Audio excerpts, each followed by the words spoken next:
ኢራን አንድ የአብዮታዊ የደህንነት አዛዥ ዛሬ በሞት አጣች።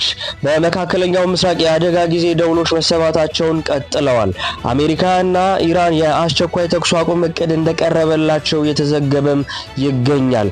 ኢራን በኩዌት የሚገኙትን የአሜሪካ ኃይሎችን መምታቷንም እንደዚሁ አስታውቃለች። ዓለም ላይ በየዕለቱ የማይሰሙ ጉዶች የሉም። መሽቶ ሲነጋ ተውሎ ሲከረም በየሰዓቱ አዳዲስ አጀንዳዎችና አዳዲስ ወሬዎች አሉ። ዓለም እንዴት እንደዋለችና እንዴት እንዳመሸች ከዓለም ጉያ እስከ ኢትዮጵያን ብርት የተሰሙ ወሬ እነግራችኋለሁ። በቅድሚያም ትኩረት የምናደርገው በመካከለኛው ምስራቅ ጦርነት ላይ ስለተሰሙ ወሬዎች ይሆናል ማለት ነው። የኢራን እስላማዊ አብዮታዊ ዘብ የደህንነት አዛዡ ማጁድ ካዲሚ መገደላቸውን በሀገሪቱ የዜና ማሰራጫዎች በኩል ባወጣው መግለጫ አስታወቀ። አብዮታዊ ዘቡ በመግለጫው የደህንነት አዛዡ ዛሬ ጠዋት መገደላቸውን ገልጾ እስራኤል እና አሜሪካ ማጁድ ካዲሚን ኢላማ በማድረግ ከሷል። እስራኤል ደህንነት አዛዡ ግድያ ኃላፊነቱን ወስዳለች። የእስራኤል መከላከያ ኃይል በቴሌግራም ላይ ባወጣው የጽሑፍ መልእክት ግድያው ለኢራን አብዮታዊ ዘብ ሌላ ከባድ ኪሳራም ብሎታል። ኢራን አብዛኛውን ጊዜ የከፍተኛ ባለስልጣኖቿን ግድያ ስታረጋግጥ የነበረ እስራኤልና አሜሪካ ግድያዎቹ መፈጸማቸውን ከገለጹ በኋላ የነበረ ቢሆንም አሁን ግን የአብዮታዊ ዘቡ አዛዥ ግድያ ቀድማ አሳውቃለች። ማጂድ ካዲሚ ባለፉት ዓመት በሰኔ ወር በተካሄደው የኢራንና የእስራኤል የ12 ቀናት ጦርነት ወቅት የተገደሉትን መሐመድ ካዚሚን ተክተው ሲሰሩ የነበሩ አዛዥ ናቸው። ለዕለቱ ወደ ያዝነው ሌላኛው ወሬያችን ደግሞ ስናልፍ በመካከለኛው ምስራቅ የአደጋ ጊዜ ደውሎች መሰማታቸውን ቀጥሏል። ዛሬ ሰኞ የተፈጸሙ ጥቃቶችን እንዲሁም እናነሳለን። ከኢራን የተፈጸሙ ጥቃቶች በቴህራን ግዛት የመኖሪያ አካባቢ ላይ በአሜሪካና በእስራኤል በተፈጸመ ጥቃት 13 ሰዎች መገደላቸውን ከኢራን አብዮታዊ ዘብ ጋር ግንኙነት ያለው ፋርስ ዜና ወኪል ዘግቧል። የዜናው ወኪል በአካባቢው ከተገደሉ ውስጥ 6ቱ ህጻናት ናቸውም ብሏል። ጥቃቱ በቴህራን በሚገኘው ሻፋር ዩኒቨርሲቲ የሚገኙ በርካታ ህንጻዎችም ላይ ጉዳት እንዳደረሰ ዘግቧል። በርካታ የኢራን መገናኛ ብዙሃን በጥቃቱ ተስተጓጉሎ የነበረው የጋዝ አቅርቦት አሁን መመለሱንም እንዲሁ አያይዘው ገልጸዋል። እስራኤል እሁድ በምሽት በሀገሪቱ ጥቃቶች ከደረሱባት በኋላ የአደጋ ጊዜ አገልግሎት በርካታ ጉዳቶችን ሪፖርት አድርጓል። በአርባዎቹ ዕድሜ ውስጥ የሚገኙ አንድ ወንድና ሴት እንዲሁም 2 የ5 ዓመት ሴት ልጆች በሃይፋ በጭስ ታፍነው ሕክምና እየተከታተሉ ይገኛሉ። በማዕከላዊ እስራኤል አንድ የ34 ዓመት ግለሰብ ከባድ ጉዳትን ጨምሮ 2 ሰዎችም ቆስለዋል። ቆየት ብሎ የእስራኤል ጦር ከኢራን የተወነጨፈን ሚሳኤል ለማክሸፍ እየጣረ መሆኑን ገልጿል። ይህንን ካለ በኋላ ከአጭር ጊዜ በኋላ ጦሩ በጥበቃ ስር ባለው በመላው ሀገሪቱ መንቀሳቀስ እንደሚያስችልም አስታውቋል። ከተባበሩት አረብ ኤሚሬትስ ደግሞ የተገኘው ሌላኛው ወሬ በአቡ ዳቢ የኢንዱስትሪ ዞን በቴክኖሎጂ ኩባንያ ላይ ፍርስራሾች ወድቀው የአንድ የጋና ዜግነት ያለው ግለሰብ መጎዳቱን የግዛቱ የሚዲያ ቢሮ አስታውቋል። ይህ በእንዲህ እንዳለ በሊባኖስ እሁድ ዕለት በእስራኤል ተጨማሪ የአየር ጥቃቶች ከተፈጸመ በኋላ ሰዎች የደረሰውን ጉዳት እየመረመሩ ነው። ትላንት በተፈጸሙ ጥቃቶች በመላው ሀገሪቱ ቢያንስ 11 ሰዎች መገደላቸውንም አያይዘው ገልጸዋል። የሊባኖስ ባለስልጣናት ከየካቲት መጨረሻ ወዲህ 1461 ሰዎች በእስራኤል መገደላቸውንም አያይዘው ገልጸዋል። ይህ መረጃ በዝርዝር ያወጣው ቢቢሲ ነው።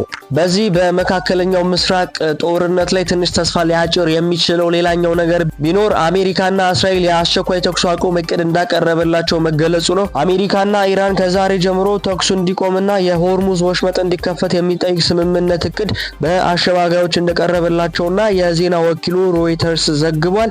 የዜና ወኪሉ ምንጮችን ጠቅሶ እንደዘገበው ሌሊት ላይ ለኢራንና ለአሜሪካ ደረሰው ግጭቶችን ለማቆም የሚያስችል ማዕቀፍ የተዘጋጀው በፓኪስታን እንደሆነ ገልጸዋል። 2 ደረጃ ያለው ይህ የስምምነት ማዕቀፍ በመጀመሪያው የተኩስ አቁም ተግባራዊ እንዲሆን በመቀጠል ደግሞ ወደ አጠቃላይ ስምምነት እንዲያደርግ ያደርጋል ተብሏል።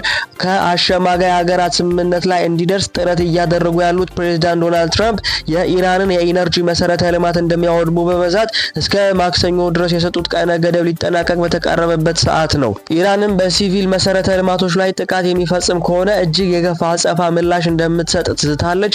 አደራዳሪዎቹ ግጭቱ በተደጋጋሚ ጡዘት ላይ ከመድረሱ አስቀድሞ ውጥረቱን የሚያረግ መፍትሄ ለማግኘት ላይና ታች እያሉ መሆኑን ዘግቧል። ሮይተርስ ያነጋገራቸው ምንጮችም ሁሉም ወይም ደግሞ የእቅዱ ክፍሎች ላይ ዛሬ ስምምነት ላይ ሊደረስባቸው ይገባል ማለታቸውን ዘግቧል። ከኢራን እስላማዊ አብዮታዊ ዘብ ጋር ግንኙነት ያለው የፋርስ የዜና ወኪል በአለፉት 24 ሰዓታት ውስጥ በኢራን ፍቃድ 15 መርከቦች ሆርሙዝ ወሽመጥን መሻገራቸውን ዘገበ።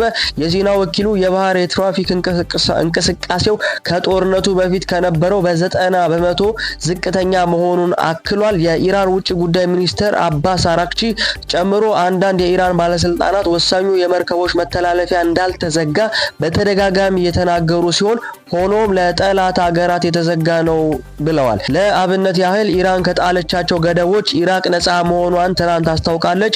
ይህ በእንዲህ እንዳለ የኢራን ባለስልጣናትና ህግ አውጪዎቹ ወሽመጡን የሚጠቀሙ መርከቦች ላይ ታክስ ለመቅረጥ ስለመወጠናቸውም ጠቁሟል። አንድ የኢራን ፕሬዝዳንት ቢሮ ረዳት የሆርሙዝ ወሽመጥ በጦርነቱ ለደረሰው ጉዳት ካሳ የሚውል ቀረጥ ሲከፈል በድጋሚ ይከፈታል ብሏል። ፕሬዝዳንት ትራምፕም ለኢራን ያስቀመጡት የጊዜ ገደብ በሆርሙዝ ወሽመጥ መከፈት ላይ የተመሰረተ ሲሆን እስከ ነገ ማክሰኞ ድረስ የኢራን የባህር መስመሩን ካልከፈተች ከባድ ውድመት እንደሚጠብቃትም አስጠንቅቀዋል። ለዕለቱ ወደ ያዝነው የመጨረሻ ወሬያችን ስናልፍ ኢራን በኩዌት የሚገኙ የአሜሪካ ኃይሎችን መምታቷን ገልጻለች። ሀገሪቱ የሆርሙዝ የባህር ሰርጥ በጊዜያዊ የተኩስ አቁም ስምምነት ምክንያት እንዲከፈት ለቀረበላት ጥያቄ ውድቅ ማቅረቧን የቀጠናውን ውጥረት ይበልጥ አክሮታል። የኢራን የሀገር ውስጥ መገናኛ ብዙሃን ባሰራጩት ቪዲዮ መግለጫ የካታም አል አንቢያ ማዕከላዊ ቃል አቀባይ ኢብራሂም ዞፋርቂ የኢራን ሰው አልባ አውሮፕላኖች ወይም ደግሞ ድሮኖች በቡቢያን ደሴት የሚገኙ የአሜሪካ ኃይሎችን የሳተላይት መሳሪያዎችና የጦር ትጥቆችን መምታታቸውን ገልጸዋል። ቃል አቀባዩ አክለውም የአሜሪካ ወታደሮች ቀደም ሲል ይገኝበት የነበረውን የካምፕ አሪፍጃን በተደጋጋሚ ጥቃት ስለደረሰበት ወደ ደሴቱ ተዘዋውረው እንደነበርም ተናግረዋል። በሰሜን ምዕራብ ባህረ ሰላጤ ላይ የምትገኘው ቡቢያና ደሴት በኩዌት የባህር ዳርቻ ግዛት ውስጥ ትልቁ ደሴት ናትም ተብሏል። ከጥቃቱ በኋላ የኩዌት ጤና ጥበቃ ሚኒስቴር ባወጣው መረጃ በሰሜን ኩዌት በሚገኘው የመኖሪያ መንደር ውስጥ የፍርስራሽ መውደቅ አደጋ በማጋጠሙ 6 ሰዎች መቁሰላቸውንም አያይዘው ገልጸዋል። ዓለም እንግዲህ እንዲህ ውላለች። ዓለም እንግዲህ እንደዚህ አምሽታለች። ዛሬ ቀኑን ሙሉ ሲሰሙ የነበሩ ዓለም አቀፍ ጉዳዮች እነዚህን ነበሩ። እነዚህን ዜና ለማጠናከር በዋናነት ቢቢሲ አማርኛንና የሀገራችንን የዜና ምንጮችን ተጠቅሜያለሁ። በየቀኑ እንደነዚህ አይነት ትኩስ ወሬዎችን ለማግኘት ሰብስክራይብ ማድረግ እንዳትረሱ። ጤና ይስጥልኝ።